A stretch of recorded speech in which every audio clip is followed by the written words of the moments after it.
I'm coming, and I'm here. It is late at night, and we are off the grid. And while those two things are true, definitely true, the rest of the world I cannot vouch for. But here we are. We made it. We made it through today.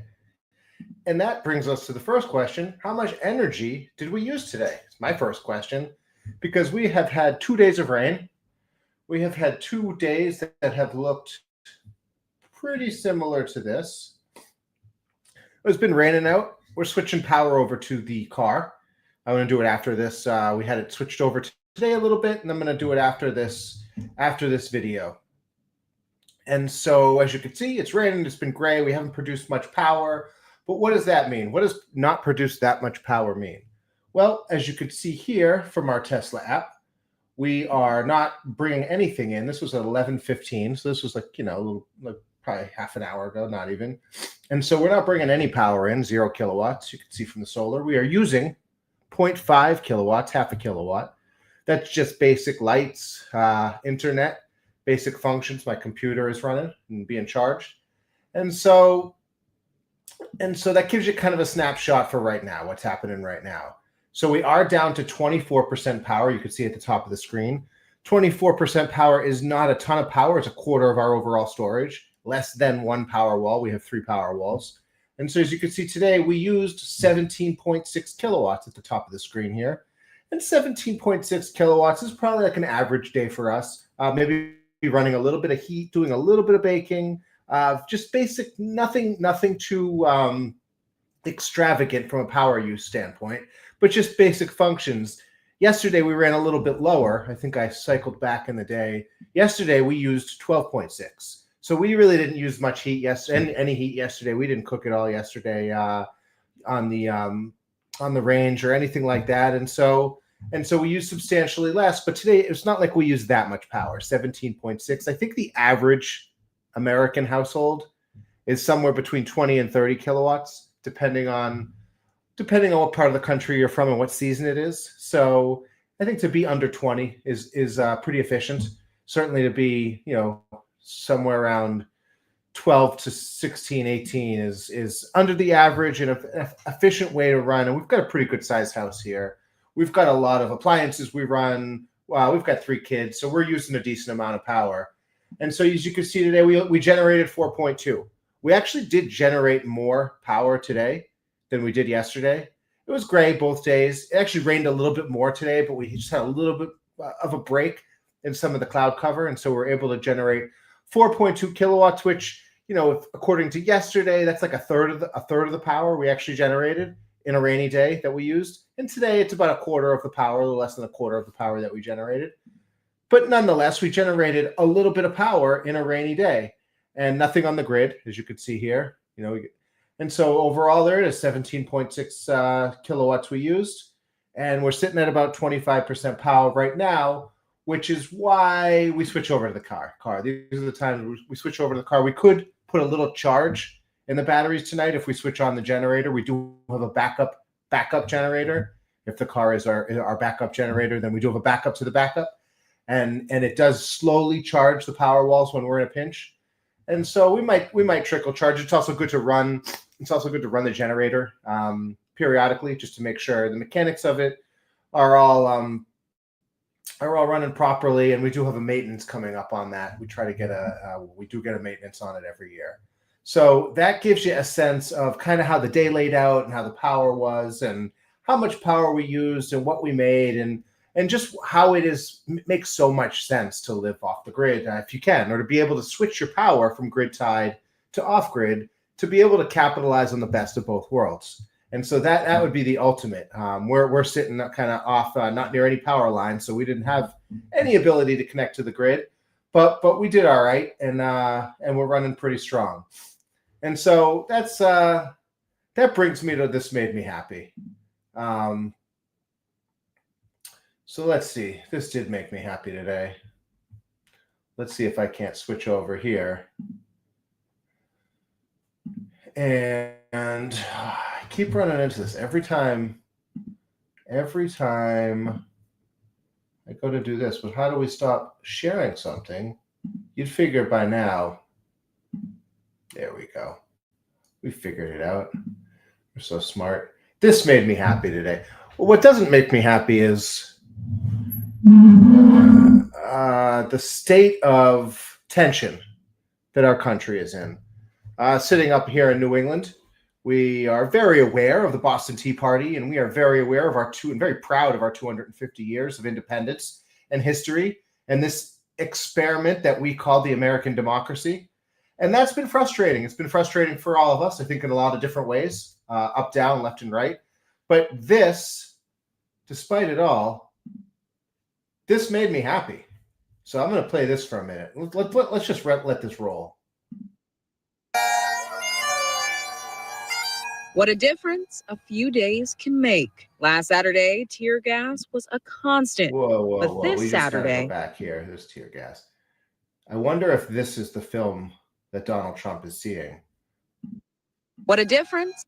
We've got a lobster. We've got Garfield. We've got Mr. Potato Head. And we've got SpongeBob. Well, it's not SpongeBob. I forget that dude's name. I haven't honestly watched enough SpongeBob. But this looks like a pretty intimidating group right here. Tensions easing amid ICE facility protests. I'm going to be honest. This looks like a tension flaring up. This looks like a pretty rough crowd right here. I don't know what we're going to do about this.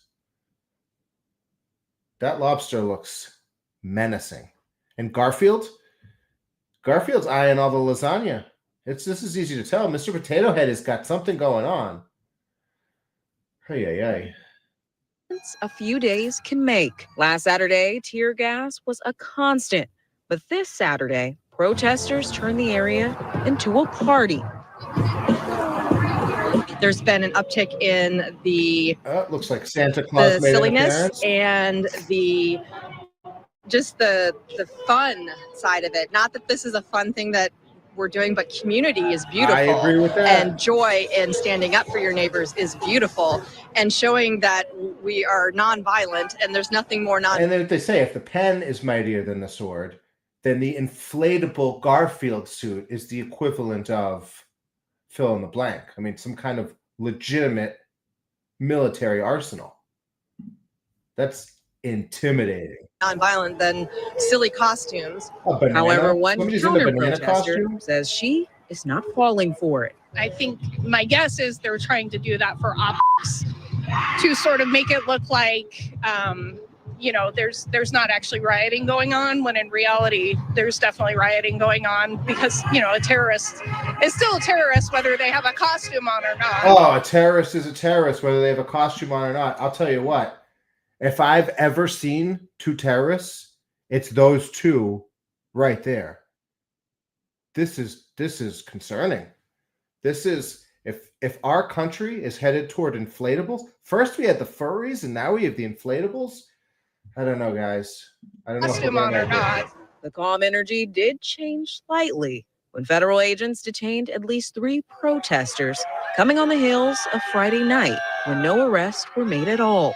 I gotta keep up the quota, I guess. Other changes over the past days include a campsite that was there for months. Well, I think you get the point here. Let's get back to one of these really intense moments of protest.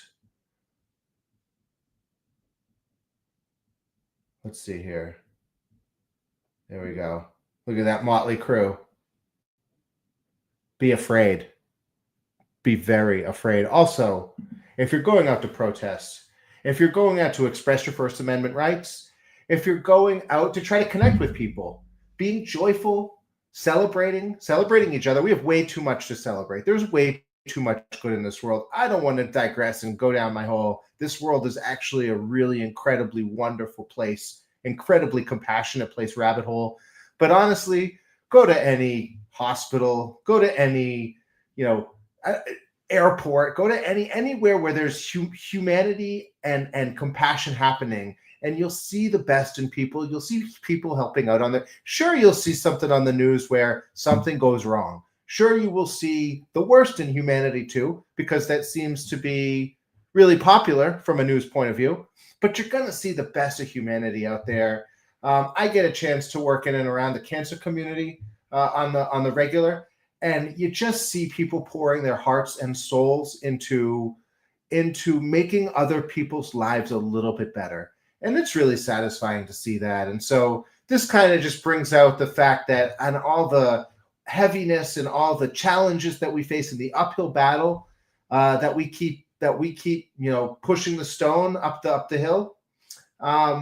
There is moments of real genuine joy and a break from a distraction from the trauma and the reality and the heaviness that we're trying to push against, to just recognize just the real fun human nature, and that when we come together, do some positive things, when we really all work together, when we celebrate joy, when we celebrate life, then we've got a lot going for us. We're capable of incredible things, our human race here.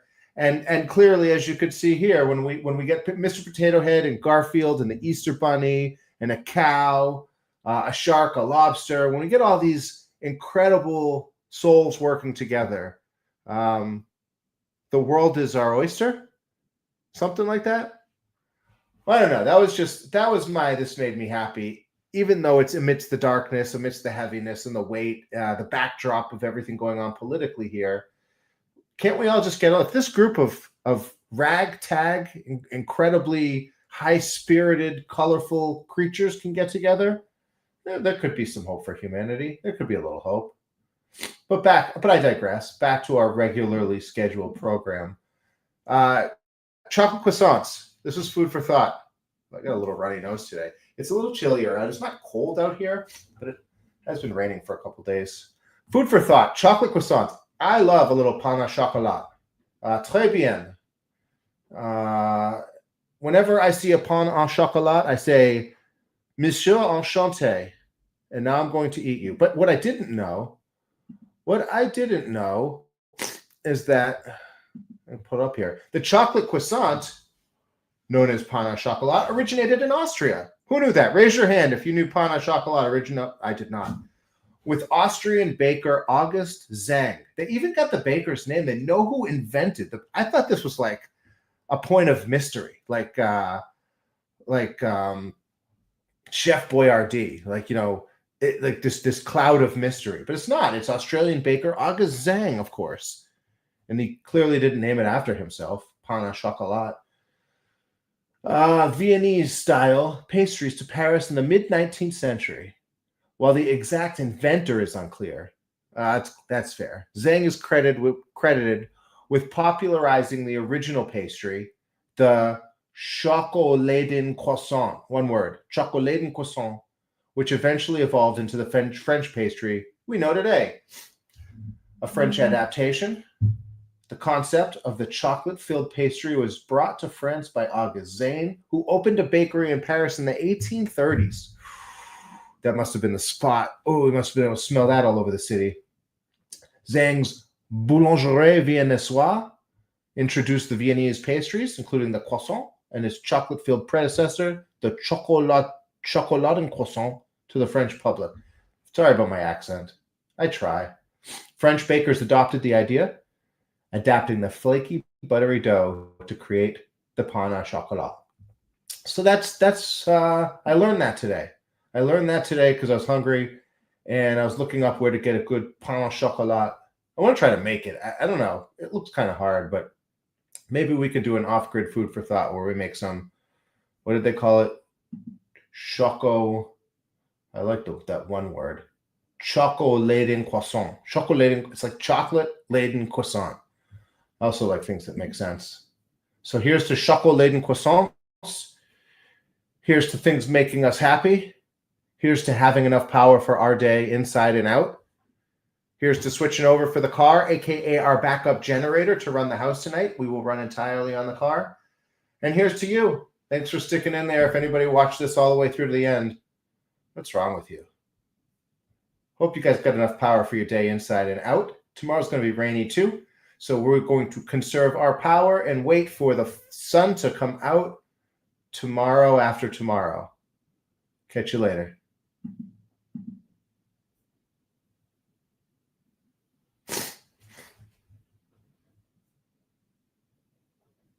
No, I didn't end the stream. I'll end the stream now. Hope everybody's got a great night out there.